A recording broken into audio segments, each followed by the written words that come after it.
What's going on, guys? BossOP6 here, back to another video, and today I'm going to be doing a double review. I'm reviewing Smackdown and Rampage. That just happened a couple seconds ago.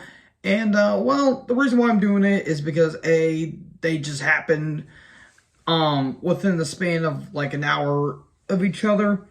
So, yeah, I'm just going to combine these two together because I just watched these both in fashion and in short order. Well, not really short because in combination it's only been 3 hours. So, anyways, let's go to the Smackdown review because that's the show that happened first. We're in Kansas City, and oh boy, the Smackdown before the Royal Rumble. Remember the Royal Rumble? Remember how it used to be one of the most prominent wrestling events of all time, and now it's just been reduced to, oh look, we have a bunch of Battle Royal contenders. Let's just shove them all, human centipede them together, and see who comes out the winner. With that being said, this could be a pretty damn good card, but my god, the build has been god-awful. This is one of the most phoned-in episodes of SmackDown I have seen in a dog's age. And I'm just going to say this right here, right now, I am actually going to the Rumble. If it's going to be anything like I saw here on SmackDown, then I'm going to be so disappointed, but I hope I am wrong. I hope I have a great time, and I hope me and my grandpa are going. I hope we have a good time, and I hope to get some souvenirs and have some good memories with me. But this was a terrible episode. Anyways, we have a match card rundown. Charlotte Flair shows up, and my God, if she had heels as long as her legs, she would have been easily walking over the top rope. Those could not have been comfortable walking in those. She talks about the Chiefs, and she's like, well, unlike the Chiefs, you have a champion that is, being welcomed to your state. The Chiefs won the Super Bowl a couple of years ago, Charlotte. I don't know if you pay attention to football by any chance, but, Patrick Mahomes is a hell of a quarterback. And, I wouldn't mind the Chiefs winning again, but, I am kind of rooting for the Bengals. Hopefully they can win a championship. But anyways, that's enough of my football predictions. And she's talking about this promo about throwing people over the top rope and how she's going to win again because we liked it when she won the first time. God, Jesus, this segment took forever. Anyways, Baszler comes down. Why did they change her theme? I don't know. It sucks. And she says, well, when I throw you over, I want to make sure your limbs are intact. Talk about joint manipulation. Make sure Riddle is not standing by. And then Aaliyah shows up. God bless her. Don't let her talk. Because, like, I get it. I get what they're trying to do with her. Just let her have a valet. Let her have a manager. Her talking, it just kind of rubs me the wrong way. It doesn't congeal with me. And she's talking about, optimism and opportunities and all that stuff. Natalia shows up. What in the hell was that dress? That's gonna be the theme of the show. She looked like one of the candies off of the Willy Wonka and the Chocolate Factory movie. The good one, the original one. Oh, I just pissed off all of one person that watches this channel. Hi, Emily. I hope you're watching. Yeah, the original's better than the remake, just to let you know. And she says, you got lucky, and, they're talking about the Guinness Book of World Records. They're having a feud over this. Yes, I can't believe it either. Then Shotzi shows up. And, Jesus Christ, can we just go on with the first match, please? This segment took almost 15 minutes. Jesus Christ. Just do what AEW does. Have a little short talking segment and to go right into the match. We don't need to have this for every 15 minutes. There was like 4 matches that happened throughout the show tonight, just to let you know. Because this show had nothing going for it. Then all of a sudden, Sasha Banks shows up. She's back from injury. Well, that kind of ruined my predictions as to she appearing in the Rumble match. But, she's here. It's boss time. Because Michael Cole has to remind us why he's terrible at his job. And then a brawl happens. And, Sasha stands tall and all that stuff. And whoopee! Read a recap of Cesaro and Ricochet versus Sheamus and Ridge Holland at day 1. And apparently Ridge got his nose busted open. And then Sheamus and Ridge are backstage. Put on this, fella. I am so sorry if I offended my Irish fan base. He looks ridiculous. And then we get Ridge and Sheamus versus Cesaro and Ricochet.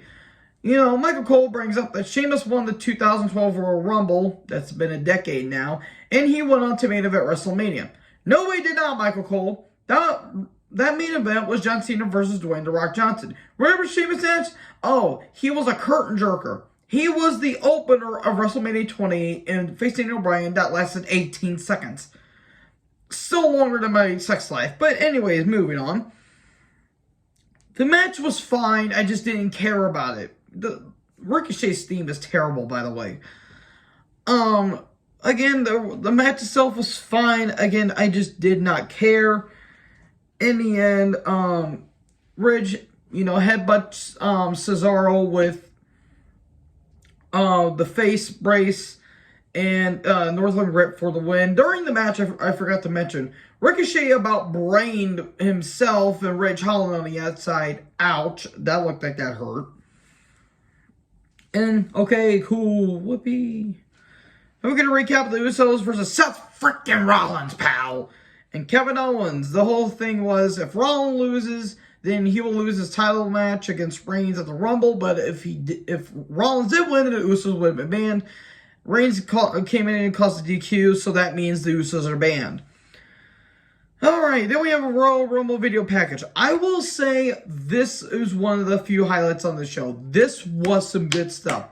However critical I may be about WWE and how terrible their booking is, this was some really damn good stuff. Talking about the numbers and all that stuff. They did skip over a few details, like no, Shawn Michaels and Edge weren't the only ones that won from the number one spot, the Royal Rumble. We all know Benoit won that won for the number one spot in 2004, but again, due to the controversy behind him, we all know why.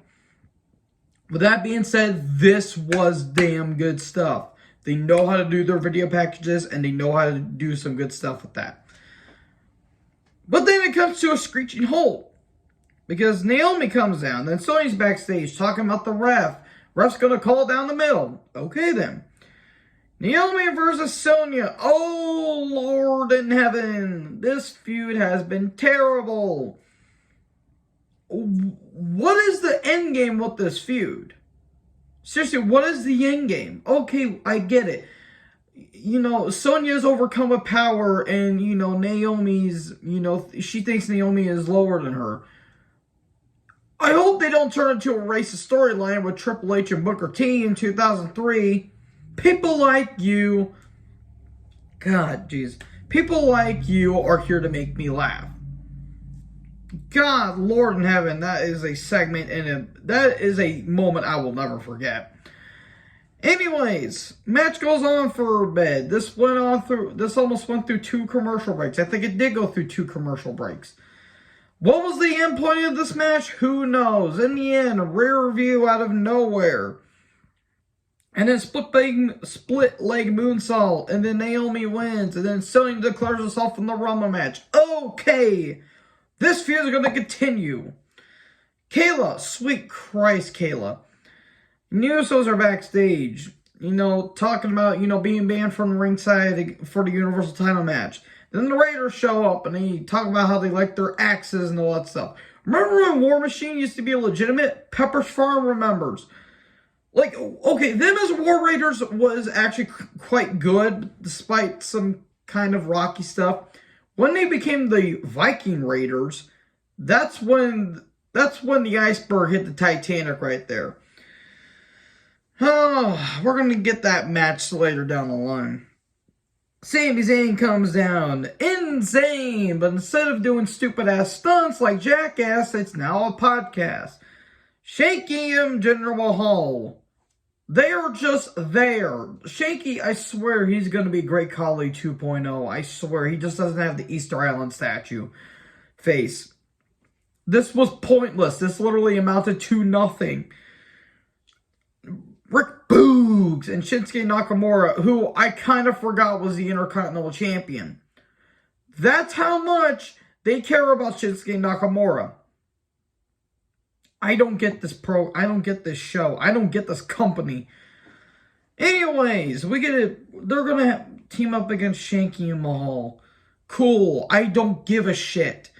2K22 ad. I don't care. Boogs and Nakamura took on Shanky and Mahal. Boogs eventually hits a pump handle slam on Shanky, which is pretty impressive. In the end, 1, 2, 3. It seems like I'm skipping through the show because I don't care. Kayla, Big E, and Kofi are backstage, talking about getting back together and all that stuff. Then we get Happy Corbin and Madcap Moss versus Big E and Kofi. And oh my God in heaven, will this shit end already? What is the feud? What is the end game with these two gimmicks? I don't understand this Happy Corbin and Madcap Moss bullshit. It's so ridiculous. It does nothing for Moss or for Corbin.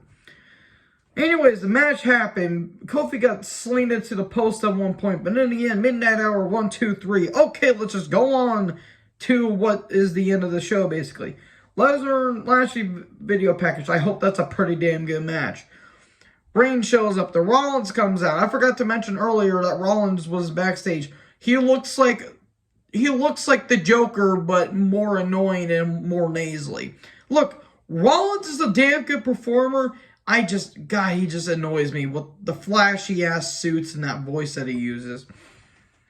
He talks about, how, Roman talks about how you insulted the bloodline and you insulted the family and all that stuff. You embarrassed my family, you embarrassed the bloodline. Rollins talks about all the times that Roman hasn't beaten him and all that stuff.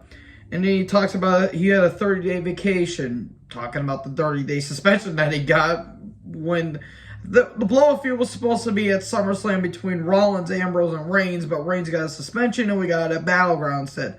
That was not awkward whatsoever.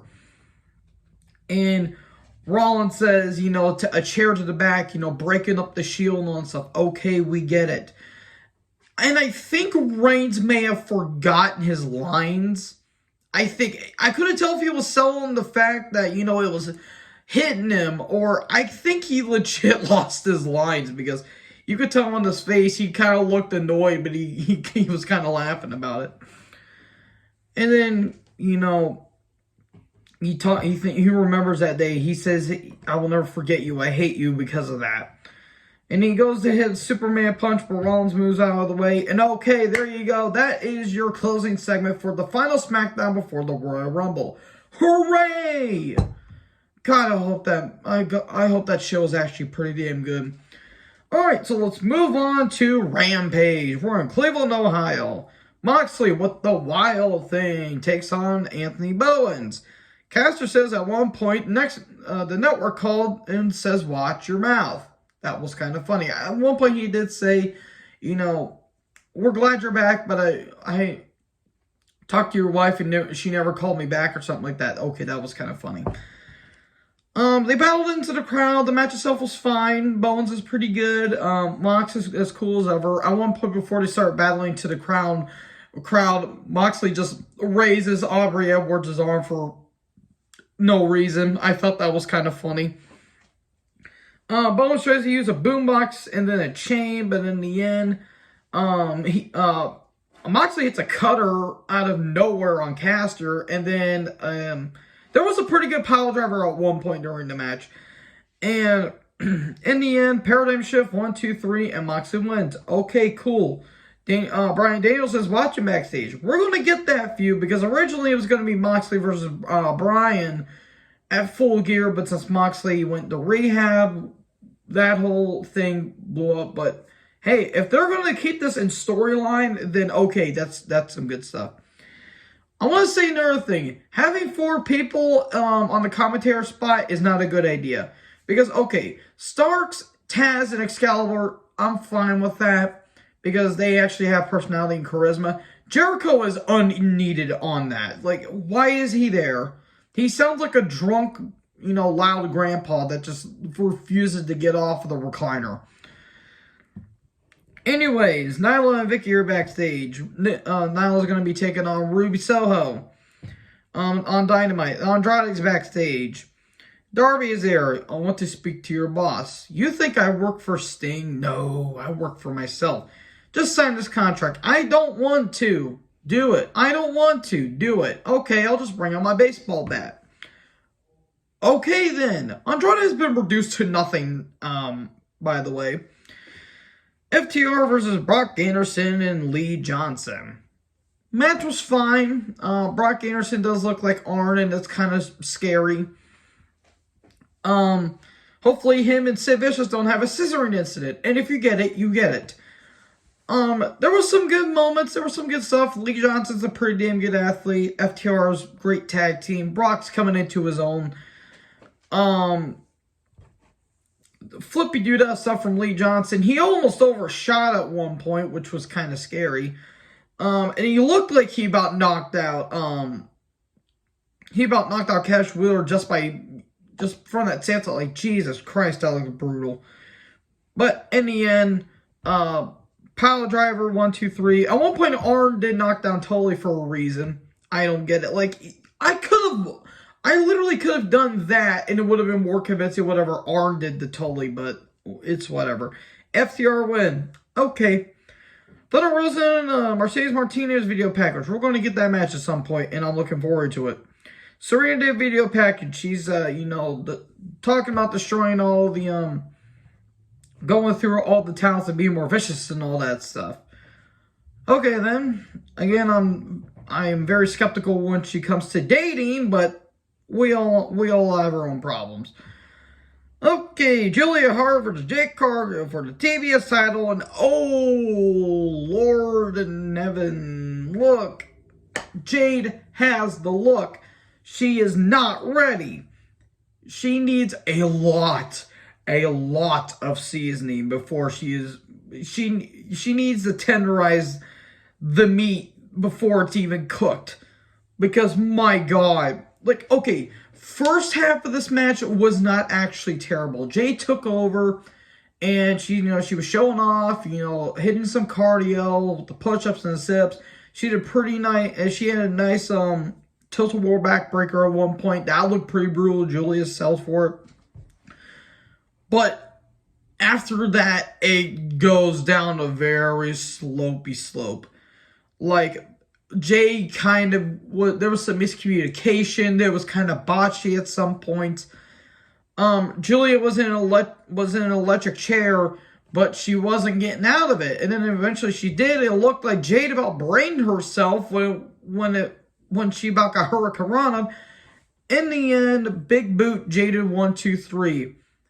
At least the match was somewhat short, but my God, just let Jade have 1 minute matches, or at least 30 seconds.